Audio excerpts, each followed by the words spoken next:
Kemudian apakah perlu di dalam niat sholat itu dilafatkan? Ya, dilafatkan tadi doa-doa niat, bacaan-bacaan niat, ataupun membaca surat-surat tertentu, atau isti'adzah, atau membaca bismillah. Ya, apakah perlu dilafatkan? Maka jawabannya tidak perlu dilafatkan. Tidak perlu dilafatkan di dalam niat sholat. Ya. Kenapa demikian? Karena niat tadi sudah ada di dalam hati. Dan Rasul pun telah mengajarkan di dalam sholat. Kalau setiap amalan-amalan sholat ataupun amalan-amalan yang lain harus dilafatkan atau dilafatkan, maka terlalu banyak doa-doa atau bacaan-bacaan tertentu sebelum takbiratul ihram yang harus dihafal. Maka ini sangat menyulitkan dan menyusahkan. Nanti gimana niat sholat duhur, gimana sholat asar, gimana sholat maghrib, sholat isya, sholat subuh, belum lagi sholat Jumat, belum lagi sholat sunnahnya, sholat tahiyatul masjid, sholat malam, sholat duha, ya, sholat apa? Ya, sunnah wudhu, sholat istikharah, banyak sholat-sholat itu. Betapa banyak doa-doa, bacaan-bacaan tertentu yang harus kita hafalkan. Ya kalau hafal, kalau lupa, maka akan menyusahkan dan menyulitkan kita. Ya. Bayangkan sholat apa? Sholat wajib 5, sholat sunnah banyak.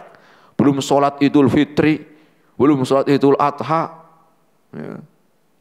Macam-macam sholatnya, nanti nggak hafal-hafal, akhirnya saya nggak hafal doanya, doa niatnya saya nggak hafal, nggak sholat nah, ya. Atau mungkin dia apa, lupa-lupa, diterima nggak ya saya tadi kok lupa-lupa doanya, atau mungkin diulang-ulang karena lupa, sudah angkat tangan lupa lagi, sudah angkat tangan lupa lagi, ya.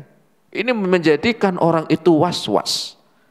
Ya, menjadikan seorang itu tidak tenang. Ya. Belum lagi imaman atau mungkin sendirian.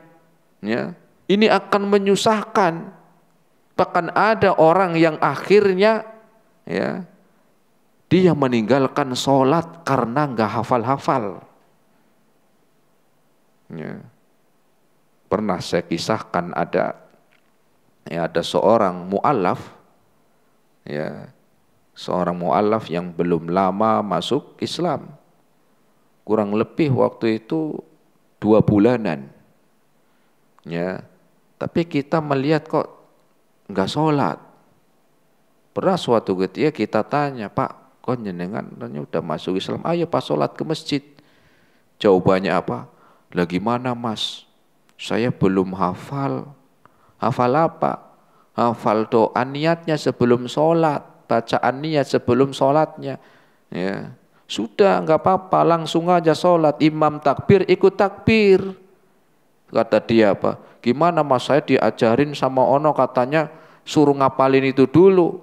Yang duhur aja saya belum hafal-hafal Mas. Akhirnya nggak sholat-sholat. Bukankah ini menyusahkan dan menyulitkan jamaah? Ya. Atau mungkin jangankan orang yang mu'allaf, orang muslim sendiri belum tentu hafal doanya. Ya. Orang muslim sendiri banyak yang belum hafal doa itu, doa-doa sebelum takbiratul ihram. Atau mungkin yang sudah hafal dia apa? Lupa-lupa. Karena hafalan manusia beda-beda. Ada yang hafalannya baik, ada yang setengah-setengah, ada yang lupa-lupa. Apalagi ditambah yang sholat itu aki-aki. Lupa-lupa. Akhirnya nggak takbir-takbir. Bahkan saya pernah lihat ada orang karena baca ya doa sebelum takbiratul ihram nggak selesai-selesai, lupa mulu. Sampai mana? Akhirnya gini terus bolak-balik sampai imamnya ruku dia masih inget-inget. Bukankah ini akhirnya menyulitkan seorang? Ya. Jadi di dalam pembahasan niat di dalam sholat ini tadi kita sebutkan harus kita pahami agama Islam itu mudah, gampang. Ketika demikian akan menyulitkan, ya, akan menyusahkan. Ya. Lah gimana Ustadz, itu kan banyak yang mengamalkan seperti itu. Di dalam kita beribadah bukan karena banyaknya. Sebagaimana tadi kita sampaikan, dalam mengamalkan suatu amalan ibadah bukan karena banyak orang yang mengamalkan, tetapi dasarnya adalah contoh dari Rasul. Rasul mengatakan dalam hadisnya jelas, "Shollu kama ra'aitumuni usolli." Hadis riwayat Imam Bukhari. Salatlah kalian sebagaimana kalian ngelihat saya salat. Maknanya apa? Kita nggak lihat Rasul sholat, tetapi Rasul menyampaikan, mengajarkan tata cara sholat dari mulai takbir sampai salam, dan itu hadisnya hadisnya itu apa? Komplit. Hadisnya itu sempurna dari awal sampai akhir. Tinggal kita mau mempelajari hadisnya. Kita mempelajari apa yang diajarkan oleh Nabi kita, dan termasuk di dalam niat ini. Termasuk di dalam niat ini. Sehingga kalau kita bertanya, mana buktinya, contohnya, bahwa ada doa-doa, bacaan-bacaan tertentu sebelum takbiratul ihram, dalil dari hadis Rasul mana? Dalilnya mana? Hadisnya mana? Riwayatnya siapa? Maka mereka pun tidak membawakan. Hanya sebatas katanya. Atau dulu waktu kecil diajarinya begitu. Ya. Padahal ilmu itu harus meningkat, harus terus dikembangkan. Jangan merasa qanaah, jangan merasa sudah banyak ilmu akhirnya tidak mau belajar ilmu, atau mungkin ketika melihat yang suatu yang aneh demikian akhirnya nggak terima. Loh, kok saya baru tahu tentang niat sholat itu tidak diajarkan oleh Rasul. Ketidaktahuan kita bukan berarti itu enggak ada. Hadis Rasul itu sudah dari dulu 1400 tahun yang lalu. Sudah ada semenjak 1400 tahun yang lalu. Sampai hari ini. Kenapa kita tidak tahu? Karena mungkin kita kurangnya belajar. Atau mungkin kita itu tidak menerima suatu yang telah jelas dalilnya. Sehingga sampai kapanpun demikian, begitulah amalnya. Nah, kemudian jamaah, kenapa tidak disebutkan tadi bahwa niat di dalam sholat itu tidak dilafadzkan? Karena niat itu amalan hati. Amalan hati. Sehingga kalau dilafadzkan, diucapkan, itu bukan amalan hati lagi, tapi amalan lisan. Tetapi amalan lisan seperti berzikir, membaca Al-Quran, berdoa, itu amalan lisan. Padahal niat itu amalan hati. Seperti apa? Seperti tawakal, seperti menumbuhkan rasa takut, kemudian seperti mengharap kepada Allah. Ini adalah amalan hati. Ketika niat itu dilafadzkan di dalam sholat, akan merubah yang tadinya niat itu amalan hati menjadi amalan lisan. Dan niat itu bukan amalan lisan, amalan hati. Sebagaimana tadi maknanya adalah seorang yang menginginkan melakukan sesuatu dan bertekad untuk melaksanakan, dan tempatnya ada di dalam hati, sebagaimana disebutkan oleh Al-Imam Nawawi. Terus apa yang dimaksud ucapan dari Al-Imam Asy-Syafi'i rahimahullahu ta'ala? Al-Imam Asy-Syafi'i menyebutkan as-salatu la tasihhu illa binutqi. Salat seseorang itu tidak sah kecuali dengan nutqi. Nutqi ini dengan melafadzkan, dengan melafadzkan. Melafadzkan ini bukan yang dimaksud melafadzkan niat sebelum takbiratul ihram. Yang dimaksud oleh Imam Nawawi, tidak sah sholat seseorang kecuali dengan mengucapkan dengan lisan. Maknanya bukan bacaan sebelum takbiratul ihram, tetapi dijelaskan oleh Al-Imam An-Nawawi bahwa beliau mengatakan walaisa muradu Syafi'i bin nutqi fi sholati hadza bal muraduhu takbir. Beliau mengatakan, Imam Nawawi menjelaskan ucapan dari Al-Imam Asy-Syafi'i tadi, bahwa bukan maksud Imam Syafi'i ketika mengatakan tidak sah sholat seorang kecuali dengan Melafadzkan dengan lisan itu bukan melafadzkan niat, tetapi apa? Fis sholati hadza bal muraduhu takbir. Yang dimaksud melafadzkan itu takbiratul ihram, Allahu akbar. Bukan di niatnya, tetapi di takbiratul ihramnya. Karena takbiratul ihram memang itu apa? Ya, dilafadzkan Allahu akbar. Begitu. Tetapi sebagian memahami tidak sah sholat seorang kecuali dengan dilafadzkan, menyebutkan dilafadzkan niat bacaan tertentu. Padahal yang dimaksud oleh Al-Imam An-Nawawi bukanlah demikian. Tetapi yang dimaksud oleh Al-Imam An-Nawawi, Al-Imam Asy-Syafi'i rahimahullahu ta'ala adalah dengan apa? Melafadzkan takbiratul ihram. Kemudian jamaah rahimani Allah wa iyyakum jami'an.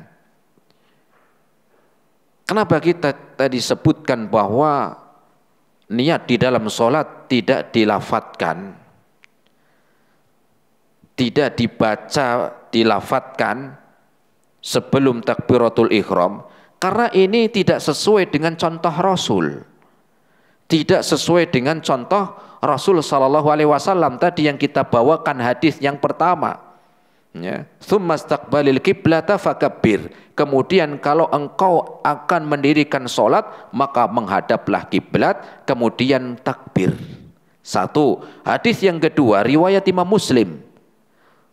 Yang kedua riwayat dari Aisyah radhiyallahu taala anha, dari istri Nabi sallallahu alaihi wasallam, Aisyah radhiyallahu anha, beliau mengatakan, wa kana Rasulullah sallallahu alaihi wasallam yastaftihu as-salata bitakbir.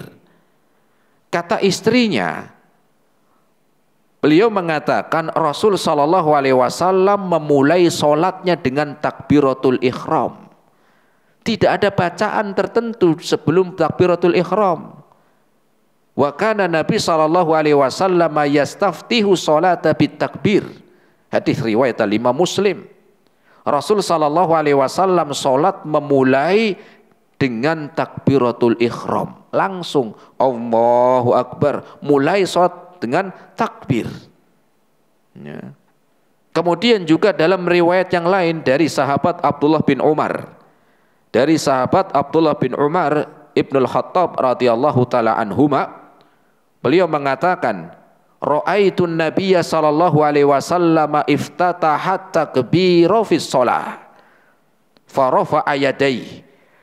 Kata sahabat Abdullah bin Umar, beliau mengatakan, aku ngelihat Rasul, aku ngelihat Nabi sallallahu alaihi wasallam ketika salat. Iftataha takbira, Rasul memulai dengan takbir, memulai dengan takbir fis shalah. Fa rafa'a yadayhi, dengan mengangkat tangannya. Tidak ada bacaan-bacaan doa-doa tertentu sebelum takbiratul ihram. Tetapi apa katanya sahabat Abdullah bin Umar, saya melihat Rasul sallallahu alaihi wasallam memulai salatnya itu dengan takbir dan mengangkat tangan. Dan ini juga telah disepakati oleh para ulama tentang niat itu bukan dilafadzkan tetapi di dalam hati, menghadirkan niat di dalam hati untuk melaksanakan suatu ibadah. Dikatakan oleh Syekhul Islam Ibnu Taimiyah rahimahullahu taala, beliau mengatakan wan niyatu mahalluhal qalbu, bahwa niat itu tempatnya di hati, bukan di lisan, dilafadzkan bukan, tapi di hati. Bittifaqil ulama, dan ini sudah menurut kesepakatan seluruh para ulama. Ya, ini sudah bersepakat para ulama bahwa niat itu tempatnya di hati. Fa innawa biqalbihi wa lam yatakallam bilisanihi ajza'athu niyatu bittifaqihim. Maka kalau ada seorang yang niat di hatinya, sudah ada niat, menghadirkan niat di dalam hatinya, dan dia tidak melafadzkan dengan lisannya, maka sudah sah niatnya menurut kesepakatan para ulama. Ini disebutkan oleh Al-Imam Ibnu Taimiyah. Ya. Ini sebagaimana disebutkan oleh beliau dan sudah disepakati oleh para ulama bahwa niat itu tempatnya di hati. Walaupun seorang sholat dia sudah melakukan ya niat dari rumah, sudah pakai sarung, sudah pakai peci, sudah wudhu, ini sudah ada niat mau kemana? Mau ke pasar, kan mau sholat ya. Jenengan setelah wudhu pakai mukena ya atau pakai pakaian untuk perempuan yang menutup aurat untuk mau sholat, dari mulai masuk ya, dari mulai berwudhu memakai pakaian itu mau kemana? Mau ke toko atau kemana? Kan mau sholat. Itulah menghadirkan niat ya. Walaupun tidak dilafatkan, maka beliau mengatakan ajza'athun niyatu bittifaqihim, maka sudah sah niatnya menurut para ulama. Demikian. Kenapa? Karena niat di dalam sholat ataupun di dalam amalan yang lain itu dengan apa? Dengan apa? Menghadirkan, bukan dengan melafatkan ya. Dan niat juga ini sebagai fungsi niat juga, fungsi niat di dalam sholat ini sangat penting, sehingga kita diperintahkan untuk menghadirkan niat dalam sholat. Kenapa? Karena fungsinya sangat penting.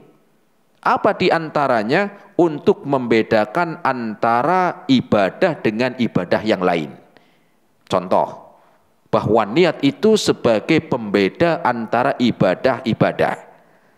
Sholat duhur sama sholat asar, rokaatnya sama? Sama. Bacaannya sama? Sama. Zikirnya sama, doanya sama. Ya, doanya sama, doa sujudnya, doa rukuknya, rokaatnya juga sama. Maknanya doa rukuknya apa, doa sujudnya apa, sama-sama 4 rokaat, sama-sama sebelum sholat wudhu. Tapi apa yang membedakan? Niat. Sekarang saya sholat asar, sekarang saya sholat duhur, padahal sama-sama 4 rokaat. Tapi yang membedakan apanya? Niatnya. Sholat subuh 2 rakaat, sholat tahiyatul masjid 2 rakaat, sama-sama 2 rakaat. Yang membedakan di mana? Di niatnya. Ini saya sholat tahiyatul masjid. Kenapa? Karena saya masuk masjid. Ini saya sholat 2 rakaat. Kenapa? Sholat subuh. Ini saya sholat 2 rakaat. Kenapa? Sholat Jumat. Di mana pembedanya? Di dalam niat.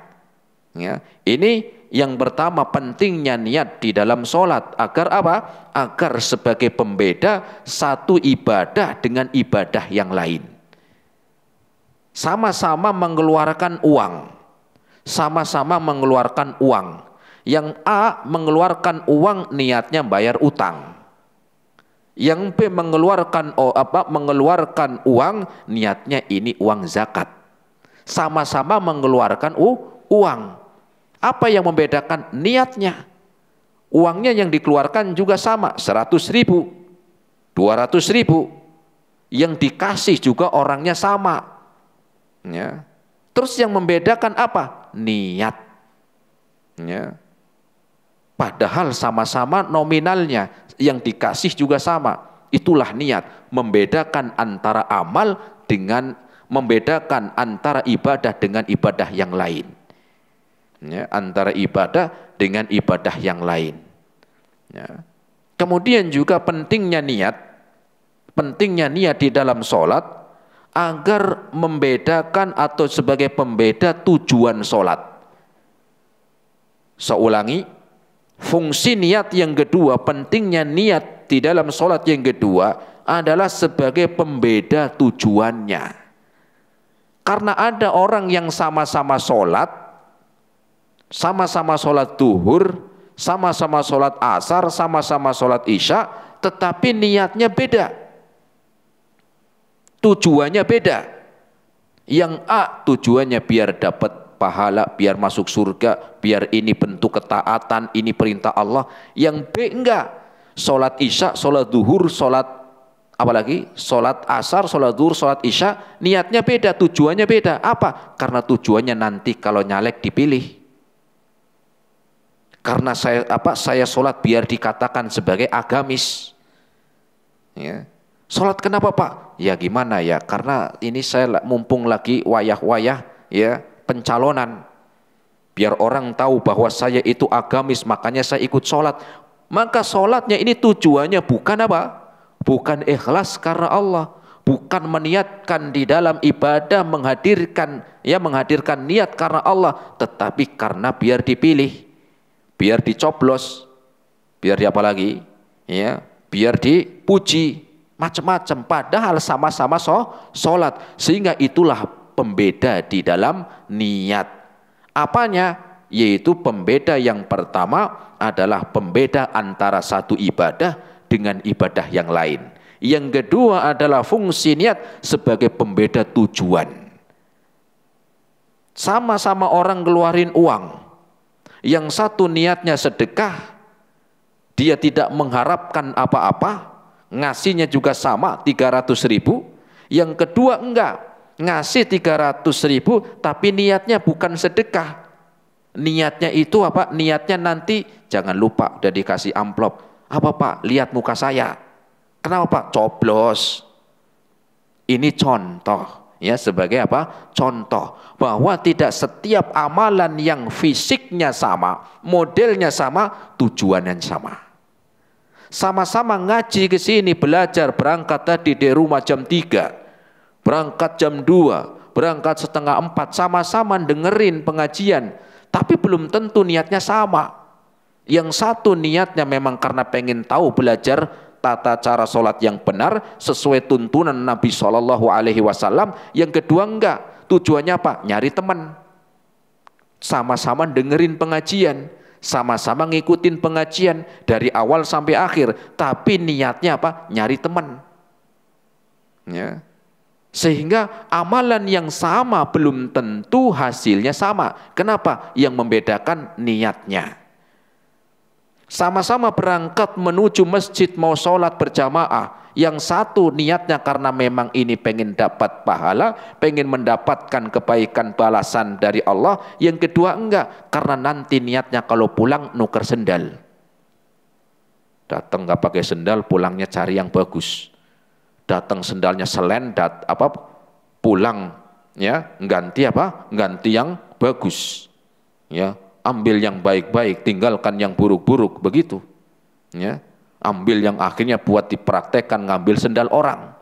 Padahal sama-sama sholat tadi, tapi yang pertama sholat karena niat karena Allah, yang kedua nanti pulangnya nuker sendal. Ini kan sama-sama sholat, tetapi niat itu yang membedakan tujuan. Begitu pula di dalam sholat jamaah. Ya, di dalam sholat. Sama di dalam amalan-amalan yang lain. Sama-sama melaksanakan ibadah haji. Tetapi niatnya berbeda. Yang A niatnya ini adalah rukun di dalam Islam. Perintah Allah. Yang kedua enggak. Dia haji. Tapi nanti niatnya biar pulang dipanggil Pak Haji. Kalau ada yang manggilnya bukan Pak Haji, marah. Panggil saya Pak Haji. Kenapa? Mahal tahu. Ya. Maka bukan demikian niat di dalam apa? Di dalam ibadah. Hadirkan niat di dalam melaksanakan ibadah. Begitu pula di dalam seorang mendirikan sholat. Maka oleh karena itu jamaah rahimani Allah wa iyyakum jami'an, maka hendaklah kita mengingat tentang pentingnya niat. Hadirkan selalu di dalam niat kita, untuk apa kita melakukan ini, untuk apa kita melakukan ibadah itu. Selalu ingat dengan menghadirkan niat. Begitu pula di dalam kita mendirikan sholat. Ini jamaah rahimani Allah wa iyyakum jami'an yang bisa kita sampaikan. Semoga bermanfaat. Terima kasih atas segala perhatiannya. Mohon maaf atas segala kekurangannya. Kita akhiri subhanakallahumma bihamdika asyhadu an la ilaha illa anta astaghfiruka wa atubu ilaik. Assalamualaikum warahmatullahi wabarakatuh.